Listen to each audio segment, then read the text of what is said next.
everyone, welcome back to my channel. My name is Cassie and today we're going to be taking a look at all of the patterns I've ever sewed and reviewing them. We'll be looking specifically at size inclusivity, readability of the instructions, overall design, and final product. Now before we get into it, if you are not yet subscribed, I would really love if you do that. This is a space where I talk about making my own wardrobe and share tips on how you can do the same. Now let's get into reviewing these patterns. I'm going to start with the Jenny overalls.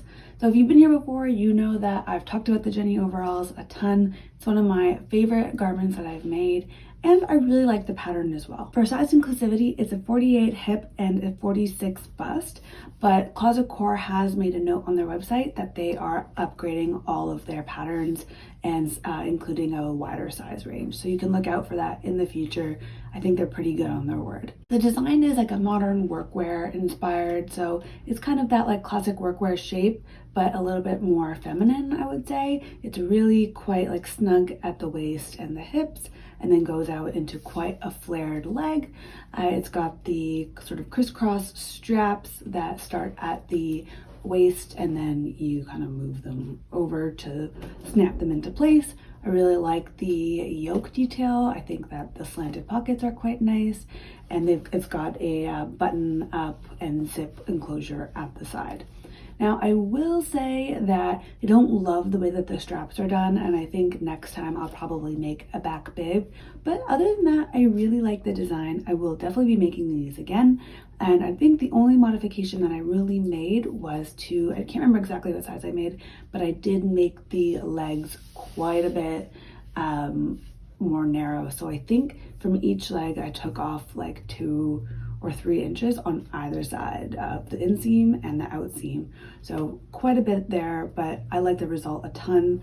I also cropped it to make it a little shorter, but again, a lot of those things are really easy to change based on what you want. The instructions I found are quite clear, and Closet Core is really good as well as providing resources. When I made these overalls, I was a pretty new sewist, so I would say that if I could get through it, like you definitely could. Just take your time if you're a beginner, and if you're an intermediate, then there shouldn't be anything that you haven't done before. The final product, I would say I love it. I'll definitely make it again. I wear these constantly. Any flaws in the overalls are only really because of my own doing while I was sewing them up, and not because of the pattern. So I would definitely recommend this, and I'll probably rate it a 5 out of 5. Next up are the Bisque Trousers from Vivian. They go up to a 51 hip, so I wouldn't say they're the most size accessible, but I know that Vivian is still quite a new designer and has expressed wanting to increase her size range, but she's very much hands-on and wants to do it herself rather than outsourcing. So that's why you might see a delay in that extended size range,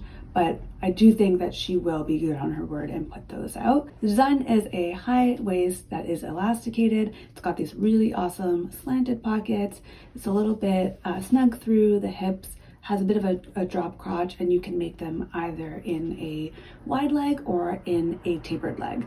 Both versions that I've made are the tapered leg, and I prefer this on me. It's just that's a silhouette that works better for my shape. The instructions I found really easy to follow, with the exception of the slanted pockets, and I know some others have expressed some difficulty with the pockets as well. It's a bit of a fiddly step, and if you're not marking all your pieces properly and really paying attention to the instructions, I would say there's things that can go wrong really quickly, and then it'll be really frustrating.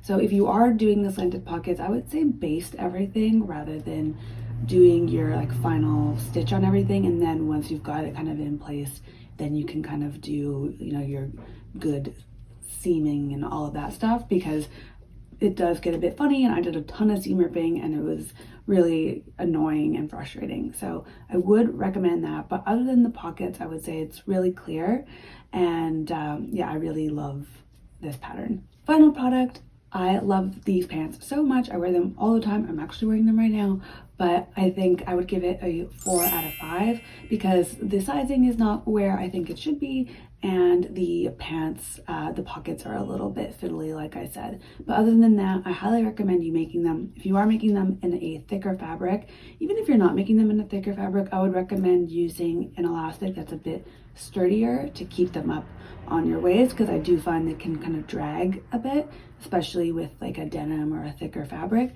But other than that, I really like it and I highly recommend this pattern. Now going into tops, first up is the Nikko top. For sizing, it is a 46.5 inch bust, which I don't think is really that great of a sizing. I think especially because it's a knit material, it probably would be quite forgiving to extend the size range. So that's a little bit disappointing, truthfully, but I do really like this pattern. And for the design, it's a mock neck, which you can easily make more of a turtleneck if you just wanted to extend the neck part. It is quite fitted and it comes in 4 views. So you can do a long sleeve top, a high neck, no sleeve, and then a long sleeve dress or no sleeve dress. I found the instructions really easy to follow. She also has a sew along on her blog, which also makes it really easy and kind of breaks down the steps in a really nice way. I preferred that over to the instructions themselves. The only challenge I would say is working with knit fabric. For the final product, these are like a staple for me. I've made 3 or 4 of them now. The only adjustment I had to make was to bring in the shoulders. I have narrow shoulders though. It's probably not an adjustment that most people have to make, but other than that, I didn't make any adjustments. In terms of a rating, I think because of the size inclusivity, I would give it a 3.5.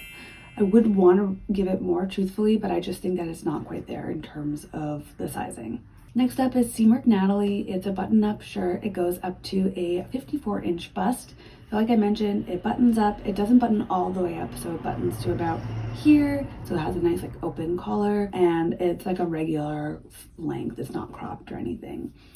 For instructions, I found them to be okay. I think the button placket and the collar are not the easiest to follow along, which is kind of like the more basic instructions that I think should be really solid.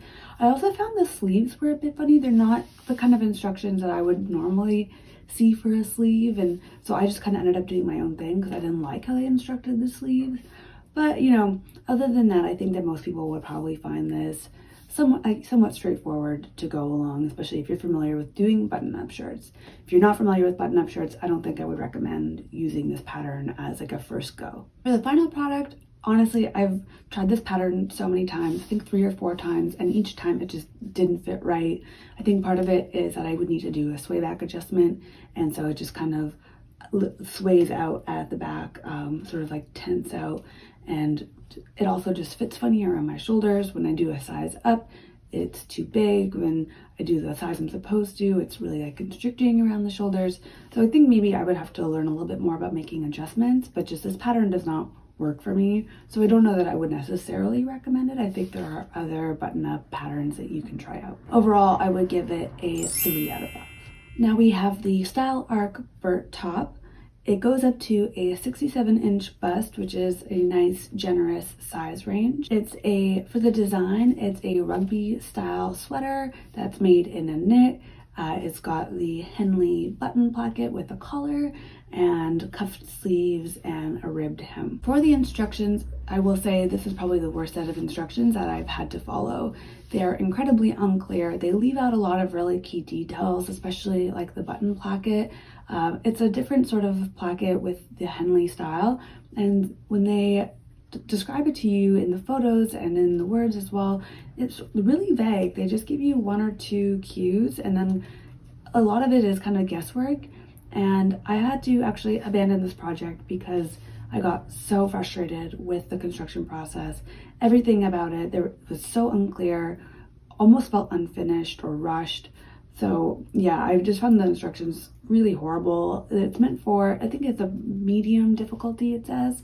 And I don't even think that's necessarily about difficulty. It's just that the instructions are not very good at all. For the final product, like I mentioned, if I had finished it, it may have been like a favorite, but it is on hiatus. I put it in timeout because it's just, I can't get through it. I do want to revisit it, but I'll probably unstitch everything that I've done and kind of go at it based on YouTube tutorials. The Cielo top and dress are next, and this is a really popular pattern. For the hips, it goes up to 69.2, and for the bust, it goes to 66.4 inches. For the design, you can do a few different styles. So you can have puffy sleeves with like a nice like lantern sleeve, or you can leave out the lantern sleeve and just have it kind of a 3/4 length sleeve, or you can have it not puffy at all and just be a short sleeve. You can have it a dress, you can have it a top. There's a bunch of different variations. I personally love the puffy sleeve, and that's what I've gone with. The instructions are super easy. I also really recommend, if you're a beginner, checking out Closet Core's basic sewing class online. It's a kind of sew as you go, like you can take the class at any point, go back to it. It's really helpful, and it comes with this pattern and 2 other patterns. That said, the instructions themselves are so clear and really easy to follow. For the final product, I absolutely love this top. It's a great pattern. I think that it's simple enough that it really lets a beautiful fabric shine, but it also is fun that, you know, in a simple fabric as well. You can't go wrong with it. I will give this one a 5 out of 5. Oh, and for the last one, the Bert top, 1 out of 5. Just don't go there, in my opinion. Next up, we have the Ilford Jacket from Friday Pattern Company. It goes up to a 60-inch chest. The design is a boxy jacket or something a bit longer, depending on how you want to make it. The instructions are incredibly clear. I love Friday Pattern Company's instructions. They're really fun, really clear. She also has video tutorials of most of her patterns on YouTube, which are awesome to follow. For the final product, this is a repeat for me. I've made it so many times. The only issue I would say is that sometimes the underarm bunches the way that it's constructed.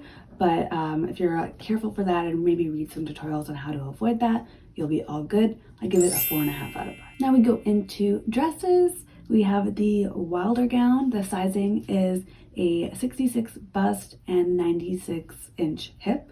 The design is a raglan sleeve dress, 3/4 sleeve length, and it has a nice little tie neck, and it is an empire waist with a couple different tiers, a nice like tiered skirt, and then you can make it, you know, as short as you want or as many tiers as you want. It's kind of, again, one of those choose your own adventure style dresses. As I mentioned, the instructions are always really good from Friday Pattern Company. I would say this dress looks more complicated than it actually is. It's quite simple. I would say it's definitely beginner friendly if you are like really clear through the instructions and follow them pretty closely. There's also a ton of videos and tutorials and reviews online, so you should check those out if you're going to make it and if you're like a little bit worried about it.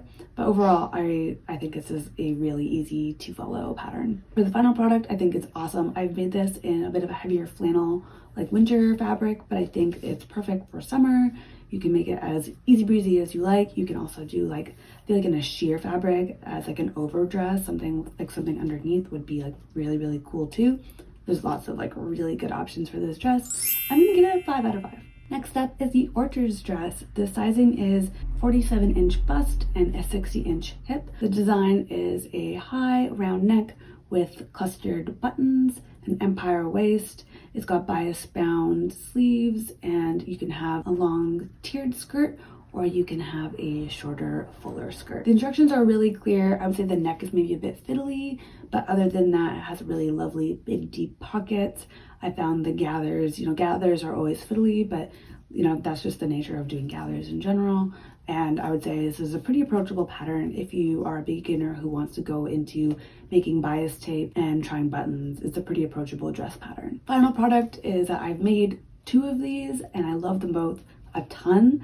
I think it's a really versatile pattern. I'm going to give it a 4 out of 5, again, because of the size inclusivity. The Reynolds dress is next. It's from Helen's Closet Patterns. It goes up to a 62-inch chest and hip. It's a really simple design with a square neck, thick straps, really nice shaping, so there's no zippers or buttons or anything like that, but it is still quite nice and fitted through the body. It's got really nice deep pockets again, and a mitered square slits through the side. So the instructions, this was my first time doing Helen's instructions on her patterns, and I really love her. I think that she does a really good, thorough job, and honestly, just doing this pattern alone has made me want to do more of her patterns because of the instructions themselves. I did have a bit of a hard time with the mitered corners on the slits, but other than that, it was really straightforward to follow for a more intermediate pattern. For the final product, I'm going to give it a 5 out of 5. It's a beautiful dress. I've made it twice. Lastly is the Liam Patterns Robin dress. The sizing range goes up to a 61-inch hip and a 56-inch waist. The design is that it's a bias cut dress. You can either do it with a V in the front and a V in the back, or a round neck at the top, V-neck in the back, you can kind of switch up the placement of that. You can make it long with a ruffle bottom, or you can make it with a slit. There's kind of a few variations there. The instructions, I think this is meant to be a beginner-friendly pattern, but I found the instructions to be incomplete. It doesn't really tell you about finishing seams, doesn't really help you all that much with cutting on the bias, which I think can be tricky for a lot of people. So I kind of struggled my way through it. I did end up getting through the pattern okay, but I would say the instructions are not as beginner friendly as the pattern makes it seem. And then for the final product, this is honestly like one of my worst makes I've ever done. It is partially because of fabric. I didn't really like it. Was satin and slippery and just kind of clung in all the wrong places, and I definitely would not make this again. That's it for this video. Thank you so much for watching. I really appreciate it. If you want to give me a follow to stay tuned for more of my me-made clothing journey, I would really appreciate that. Otherwise, I am on Instagram and TikTok, and I'll see you next week. Bye.